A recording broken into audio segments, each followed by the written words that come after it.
The point मैं आप सबसे शेयर करूँगा, और आप लोग भी जब कन्वर्सेशन के सेशन में हों तो कोशिश करें कि टू द पॉइंट कुछ बातें शेयर कर लें, या अपनी बहुत पर्सनल जाती चीज़ें, मतलब जो आपकी प्रॉब्लम कुछ हो। टाइम हम कम रखते हैं जानबूझकर। इन्हीं प्रोग्राम्स को हम 3 दिन में 7 दिन में भी खींच सकते हैं, लेकिन मुझे लगता है कि जितना टाइम हम लेते हैं, हम बहुत ट्रायल एंड एरर के बाद इस निष्कर्ष पे पहुंचे हैं, ये सफिशिएंट है। बस हमको फोकस्ड होने की ज़रूरत होती है, और हम जितना फोकस्ड होते हैं उतना ही हम यूटिलाइज कर लेते हैं अपने टाइम का। तो टाइम के बारे में जो साइकोलॉजिकल कॉन्सेप्ट है वो कहते हैं पानी के जैसा होता है। आप उसको चाहें तो एक गिलास में भर लें और चाहें तो उसको पूरे फर्श पे फैला दें। तो टाइम इसीलिए एक बड़ा रिलेटिव टर्म है। हर कोई एक ही टाइम में नहीं रहता। एक ही टाइम में रहते हुए दिखाई देते हुए भी हर व्यक्ति अलग अलग टाइम में है। किसी के लिए वो टाइम बहुत प्रिसाइज है, बहुत फोकस्ड है, तो बहुत ज़्यादा यूटिलिटी उस टाइम की उसके लिए निकलेगी, और किसी के लिए वो टाइम बहुत फैला हुआ है तो उसकी यूटिलिटी बहुत कम निकलेगी। कहने का मेरा तात्पर्य ये है कि कभी भी किसी को ये शिकायत नहीं करनी चाहिए कि टाइम कम है या टाइम नहीं मिलता किसी भी चीज़ के लिए। लाइफ में जो भी क्वालिटी चीज़ है उसके लिए हमेशा बहुत टाइम होता है, बहुत वक्त होता है। टाइम का सबके पास एक सर्टेन कोटा है, उसका बेस्ट यूज कर लेना चाहिए हम लोगों को। और बेस्ट यूज होता है फोकस्ड होके, जो कि बाहर से नहीं दिखता, लेकिन आपके भीतर उसकी क्वालिटी बदल जाती है। जैसे ही आप फोकस्ड होते हैं आप उसी टाइम का ज़्यादा से ज़्यादा उपयोग कर लेते हैं। अब जैसे मान लीजिए आपके अंदर ये कॉन्सेप्ट आ जाए कि टाइम कम है। कम का मतलब ये नहीं है कि कम है, कम का मतलब ये है कि इतना ज़्यादा तो नहीं मिला हुआ है। जैसे मैं कल बात कह रहा था कि 600-700 साल का हमको टाइम मिला हुआ है, तो आराम से करेंगे चीज़ें। तो हम किसी भी चीज़ को समझने के लिए फोकस डेवलप करेंगे तो चीज़ें जल्दी समझ में आ जाएंगी, जल्दी कैच हो जाएंगी। ध्यान में भी जो लोगों को डेप्थ नहीं आती है, गहराई नहीं घटती है एक्चुअलिटी, क्योंकि वो उसको बहुत दूर तक फैला लेते हैं। और इसमें जो हमारा भारतीय अवधारणा का जगत है उसने भी काफ़ी रोल प्ले किया। जन्मों जन्मों में जब हम फैला लेते हैं तो हमको लगता है कि ठीक है, फिर अगले जन्म में, फिर अगले जन्म में, ऐसा जो हम जन्मों की अवधारणा यानी कॉन्सेप्ट हम जब रखते हैं तो हम बहुत कैजुअली चीज़ों को लेके चलते हैं। लेकिन अगर हम ये मान के चलें कि ज़िंदगी तो इतनी ही है और हमको जो जानना समझना है अभी जानना समझना है, आगे कोई मौका नहीं, और आगे जो होगा तो हम तो नहीं होंगे। अगर मान लीजिए हम इस कॉन्सेप्ट को ऐसे एक्सेप्ट भी करें, जिस पर हमने बोला है बहुत तरह से, जो कि इंडिविजुअल का कोई बर्थ नहीं होता है, मैंने बहुत क्लियरली समझाई है बात, लेकिन फिर भी अगर आप इसको ये सोचें कि चलिए कोई कंटिन्यूटी आगे चली जाएगी, लेकिन वो कंटिन्यूटी हम तो नहीं होंगे, तो जो कोई चीज़ हमें रियलाइज होगी वो हमको तो नहीं पता चलनी है। यानी कि जो जॉय, जो पीस, जो हैप्पीनेस है वो हमको तो नहीं आनी है। या अभी भी जब हम इस लाइफ में अभी बैठे हुए हैं तो हमको क्या पता पीछे क्या था क्या नहीं था, हमको उसका कोई पता या हमको उसका कोई कंसर्न है? हमको तो कुछ भी नहीं पता, पीछे अच्छा था बुरा था, हम तो अभी ही सारी चीज़ को महसूस कर रहे हैं और जी रहे हैं। तो जब ये चीज़ हम देखते हैं तो हम इसी लाइफ पे कंसर्न होते हैं और फिर ध्यान में भी डेप्थ आती है। फिर हम उसको इतना लंबा नहीं खींचते कि चलता रहेगा चलता रहेगा, तो हम फोकस्ड होते हैं किसी भी चीज़ को समझने के लिए। अब लोग कहेंगे समझना क्या है, ये तो अनुभूति का जगत है। अनुभूति भी समझने का ही बाई प्रोडक्ट है। जिसको समझ नहीं होती उसको कोई अनुभूति भी नहीं होती। बाकी जो अनुभूति होती है वो केवल हेलुसिनेशन होता है। बिना समझ के जिसको अनुभूति लोग कहते हैं ध्यान के जगत में, वो केवल हेलुसिनेशन होता है, यानी कि विभ्रम होता है। ध्यान को अच्छे से जानने के लिए किसी को भी मन का जो सिस्टम है और सम्मोहन का जो विज्ञान है, इसको जानना बहुत जरूरी होता है। अब लगेगा कि इसमें सम्मोहन कहाँ से आ गया। सम्मोहन ये मॉडर्न साइकोलॉजिकल इवोल्यूशन का हिस्सा है। इससे आप कोई पुरानी बात ना समझें कि पहले लोग इसके नाम पर क्या समझते थे, जो फिल्में और टीवी सीरियल हम लोग देखते हैं वैसा नहीं। आज डे बाय डे हमने जब माइंड की स्टडी करी है तो हमने माइंड पर सजेशंस के इम्पैक्ट, माइंड की अपनी क्रिएटिविटी, हमारे माइंड का जो बहुत वर्सटाइल एक्सपेंशन है, इसको समझा है और हम डे बाय डे उसको समझते जा रहे हैं। यानी जितना अब तक समझा है वो बहुत ज़्यादा है, आगे और बहुत सारी चीज़ों पर हमको क्लैरिटी मिल जाएगी। तो वहाँ पर ये सम्मोहन का विज्ञान आता है। वर्ड में यही यूज करता हूँ क्योंकि मॉडर्न साइकोलॉजिकल सिनेरियो भी यही वर्ड यूज करता है। तो उसमें क्या है कि हम तमाम आध्यात्मिक अनुभूतियों को समझ सकते हैं जो केवल सजेशन बेस्ड होती हैं, सुझाव पर आधारित होती हैं। चाहे वो सुझाव हम खुद अपने आप को दें, चाहे हमें कोई दूसरा दे, चाहे हम सुझाव चेतन तौर से दें, चाहे हम कोई सुझाव अचेतन तौर से दें। तो उस क्राइटेरिया से अगर देखेंगे तो आध्यात्मिक अनुभूतियों का 99% जो जगत है वो बेकार हो जाता है, उसकी कोई वैल्यू नहीं रह जाती। क्योंकि जिसको हम बहुत वैल्यूएबल समझ रहे थे वो हमारी माइंड की क्रिएटिविटी है। मैं उसको ऐसे भी डिस्कार्ड नहीं करता हूँ कि वो बिल्कुल कूड़ा करकट है। कभी कभी तो मन करता है कि ऐसे ही कहा जाए उसको, क्योंकि बहुत सारी जगहों पर वैसा होता ही है, लेकिन फिर भी मैं उसको एक ऑनरेबल वर्ड यूज करना पसंद करूँगा। माइंड की क्रिएटिविटी है, तो क्रिएटिविटी है, उसका हम और भी यूज कर सकते हैं तमाम चीज़ों में, तो उसमें नहीं अटकना है। तो एक चीज़ है, तो सर्वोपरि जो चीज़ हो जाती है वो होती है अंडरस्टैंडिंग एंड अवेयरनेस, समझ और जागरूकता, जिसको आप इसी मोमेंट पे कितना भी बढ़ा सकते हैं, कितना भी बढ़ा सकते हैं। तैयारी करने की ज़रूरत है। अब जैसे आप अपने एग्ज़ाम के टाइम को याद करिए, क्योंकि आपके पास टाइम कम होता था ना, अब आपको एग्ज़ाम देना है, टाइम फिक्स हो गया है, तो आपको पता है कि ये मुझको प्रिपरेशन बस 2 महीने के अंदर, 3 महीने के अंदर फिनिश कर देनी है और हमको एग्ज़ाम देना है। तो हम आज अगर पीछे लौट के देखें, जिस भी क्लास से गुजरे हों, तो कितनी मोटी मोटी किताबें सब हम ख़त्म करके और एग्ज़ाम देते थे अच्छे से, सक्सेसफुली।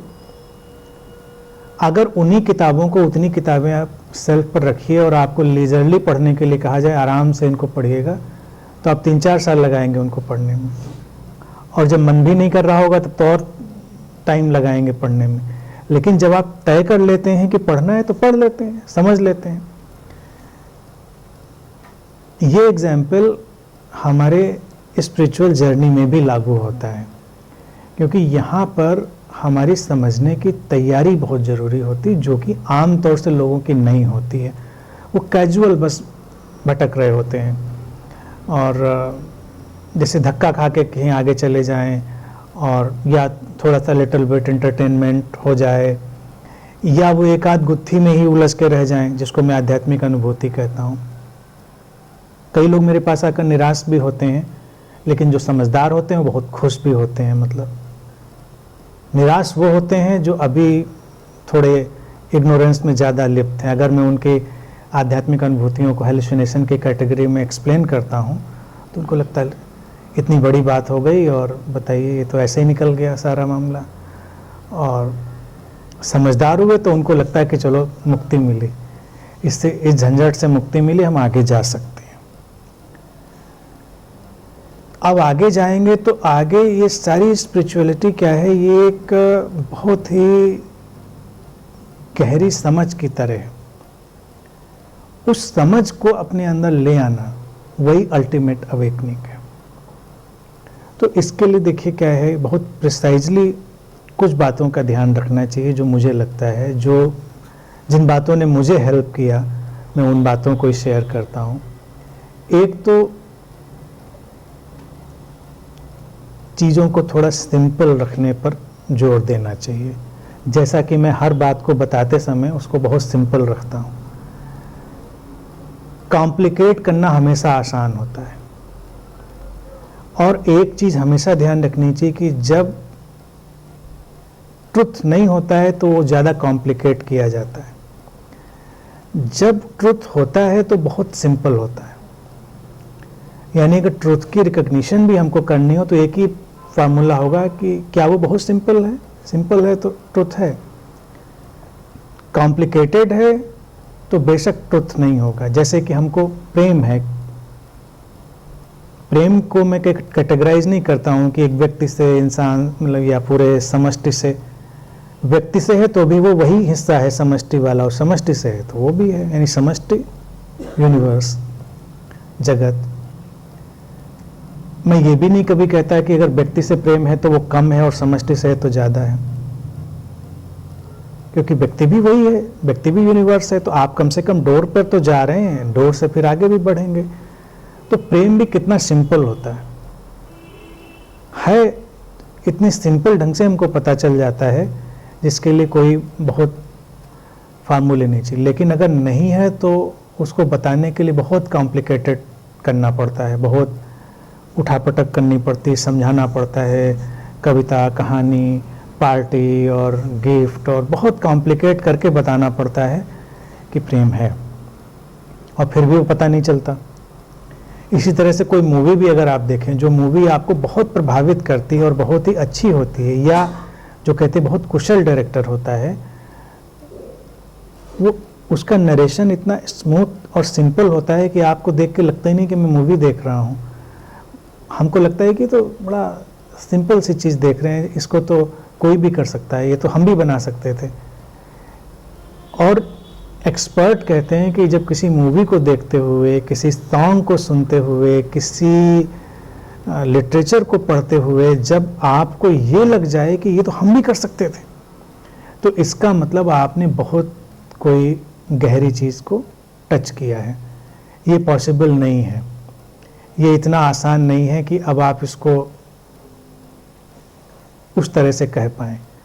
जटिल चीज़ों को बना लेना, जैसे कोई कविता ही हो, गीत हो, जितनी सिंपल कविता उतनी जटिल है उसको कह पाना। और आप कभी देखिए उसको दोबारा रिपीट कहाँ कोई कर पाता है। हमको लगता भी है कि अच्छा ये तो हम भी लिख देते अभी, फिर हम जब लिखने बैठेंगे तो नहीं आएगा वैसा। जटिल तो बहुत आ जाएगा, एक से एक चीज़ें आ जाएंगी। तो किसी भी प्रेजेंटेशन में सिंप्लिसिटी जब होती है तो वो बहुत डेप्थ में होती है। यानी पानी भी देखिए जब बहुत गहरा हो जाता है, ठहर जाता है, स्टिल हो जाता है, लगता है इस पर तो पैर रख के चले जाएं, इतना शांत लग रहा है पानी। और जो पानी गहरा नहीं है वो कितना उछलता है, उसमें कितना उछाल होता है। तो गहराई हमेशा ठहराव लाती है। ठहराव बड़ा सिंपल लगता है। कभी गहरी नदी को देखिए आप, जहाँ पर उतना उछाल नहीं है, और अगर हमको वहाँ पर कोई मेंशन ना हो कि ये बहुत यहाँ पर पानी गहरा है, तो हमको आइडिया यही आएगा कि इसको तो ऐसे ही पार कर जाएंगे पैर रख के। वो तो पैर रखने के बाद पता चलेगा हमको। लाइफ का सारा फार्मूला यही है। तो चीज़ों को अपनी ज़िंदगी में भी हमको सिंपल रखना है। अपनी साधना को, अपने ध्यान को, अपनी लाइफ स्टाइल को, उसको कॉम्प्लिकेट नहीं करना है। कोई ध्यान विधि भी जो कॉम्प्लिकेट करती हो, इसका मतलब है वो ट्रुथ से उतनी ही दूर है, और यह भी उस माइंड के लिए ज़्यादा एप्लीकेबल है जो माइंड कॉम्प्लिकेटेड है। जब माइंड बहुत सरल हो जाएगा, यानी कि इवॉल्व हो जाएगा, तो उसके लिए बहुत सिंपल एफर्टलेस टेक्निक्स काम आएंगी। एक तो ये चीज़ है। दूसरी, हम जो भी कर रहे हैं, हमारा जो भी एक्शन का जगत है उससे धीरे धीरे हमको लिटिल बिट डिटैचमेंट की प्रैक्टिस करनी चाहिए। और डिटैचमेंट की प्रैक्टिस के लिए इस अंडरस्टैंडिंग का ज़रूरी है अपने अंदर होना कि चीज़ें होती हैं, जिसको मैं हमेशा कहता हूँ कि I am not the doer. If you are not the doer आप डिटैच हो सकते हैं। आप डूअर हैं तो बिल्कुल इन्वॉल्व हो जाते हैं, किसी भी चीज़ में बहुत इनग्रॉस हो जाते हैं।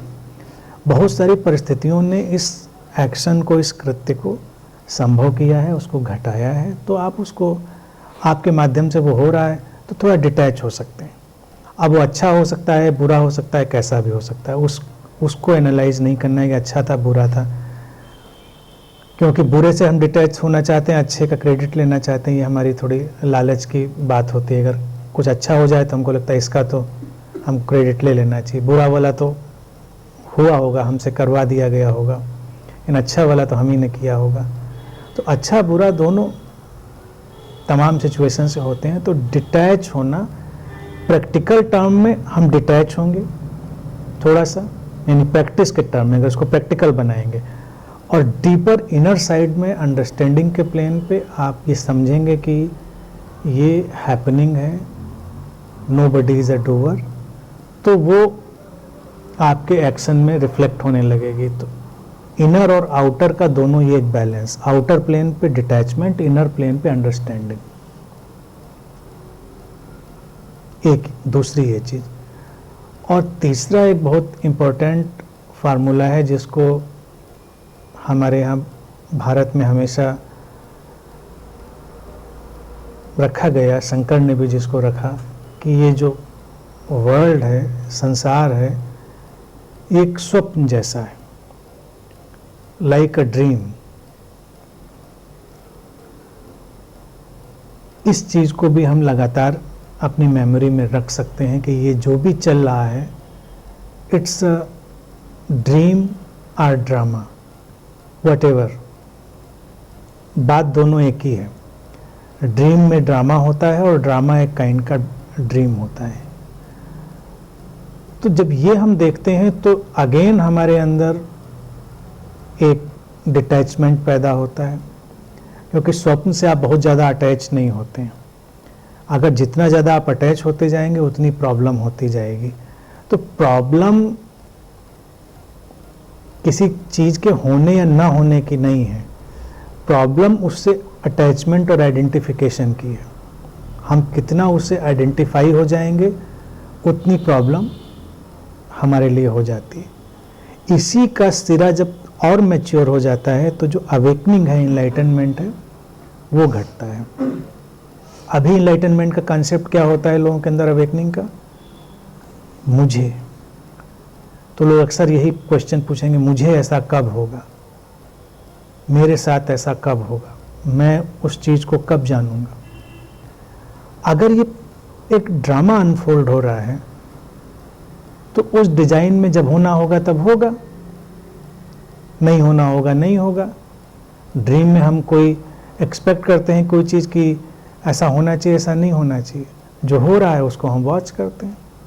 तो अगर उसमें अवेकनिंग और एनलाइटनमेंट जैसी कोई चीज़ घटती है तो हम उसको वेलकम करते हैं, नहीं घटती है तो हम उसकी परवाह नहीं करते। लेकिन अब घटेगी कैसे?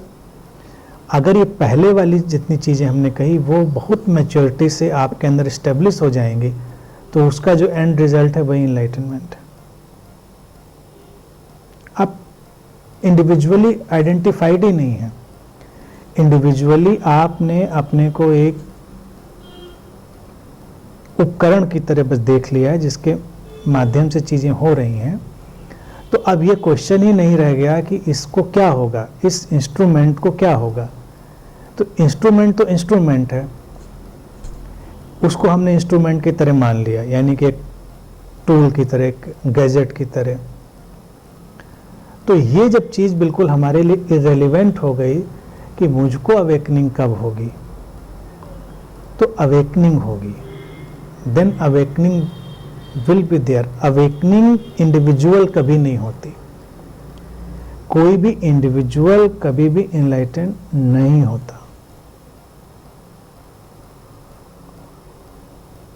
सुनने में लेकिन यही आता है, लोग यही बोलते हैं कि मैं फला तारीख को इनलाइटेंड हो गया या फला तारीख को ऐसा बोध हो गया, सुनने में यही आता है।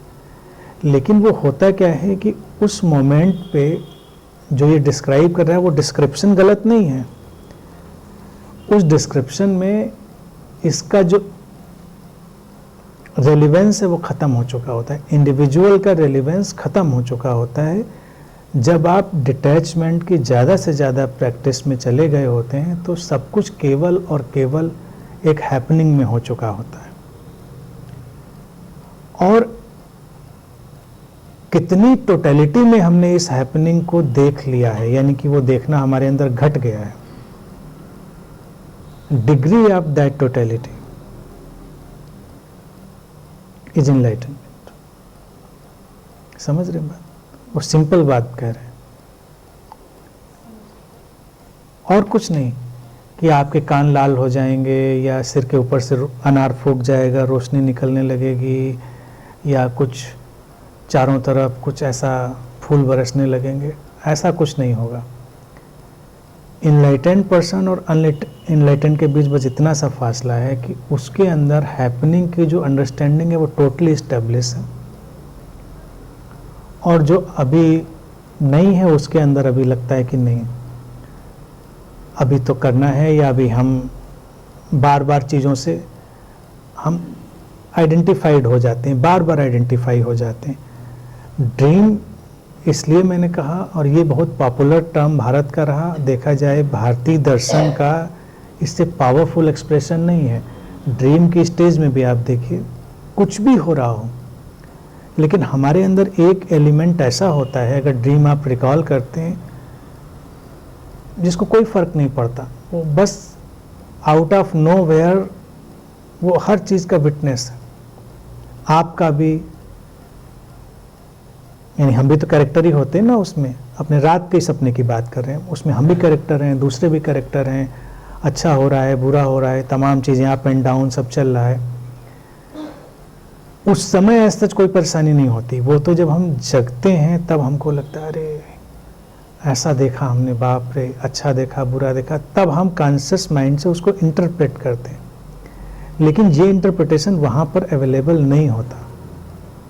अगर वहाँ पर अवेलेबल हो जाए तो वो तुरंत ड्रीम टूट जाएगा, वो ख़त्म हो जाएगा, इंटरप्रिटेशन वहाँ नहीं होता। तो इसी चीज़ को जब हम जागते हुए अपनी ज़िंदगी में अप्लाई कर लेते हैं, ये भी माइंड की ही कैपेबिलिटी है, यानी कि इनलाइटनमेंट हमारे माइंड के एरिया से ही समझा गया बहुत डेप्थ में एक फिनोमेना है। वही कैपेबिलिटी जब हम अपने वेकिंग स्टेट में ले आते हैं, जागती हुई अवस्था में, कि जो कुछ भी घट रहा है उसको हम चॉइसलेसली पूरी तरह डिटैच होकर ऑब्जर्व करते हैं, और उसमें कहीं भी इन्वॉल्व नहीं है, हम खुद भी उसमें कैरेक्टर की तरह ऑब्जर्व कर रहे हैं। यानी कि observation is happening and nobody is observing, just like in dream observation is happening. तो अगर हम ये कहें कि मैं ऑब्जर्व कर रहा हूँ तो ये भी बड़ा अजीब सा है। तो ऑब्जर्वेशन और अवेयरनेस के भी कभी कभी आप लोग दो तल देखेंगे अपने अंदर, हर मेडिटेटर देखता है। एक तल होता है जब आपको लगता है कि मैं ऑब्जर्व कर रहा हूँ, मैं अवेयर हूँ, और एक तल, एक लेवल कभी कभी आपको दिखेगा जब लगेगा कि अवेयरनेस और ऑब्जर्वेशन तो है, लेकिन कौन मैं कर रहा हूँ नहीं कर रहा हूँ ये तो आइडिया ही नहीं है, बस हो रहा है, यानी कि उसमें मैं भी शामिल हूँ। वो डेप्थ में चला गया, वो और डीप हो गया, वहाँ से ट्रांसफॉर्मेशन सारा घटता है। और जब वो वाली स्टेज पूरी तरह आ जाती है तो उसी को अल्टीमेट अवेकनिंग की हम चीज़ कह सकते हैं।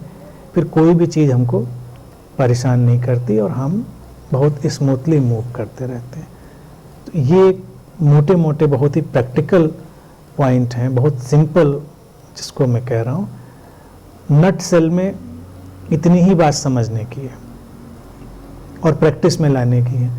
बाकी जो सारा है समझाने का मामला, वो बस समझाने का ही मामला है कि हम किस किस एंगल से कैसे कैसे उस बात को समझाएंगे, लेकिन बातें इतनी ही समझनी है।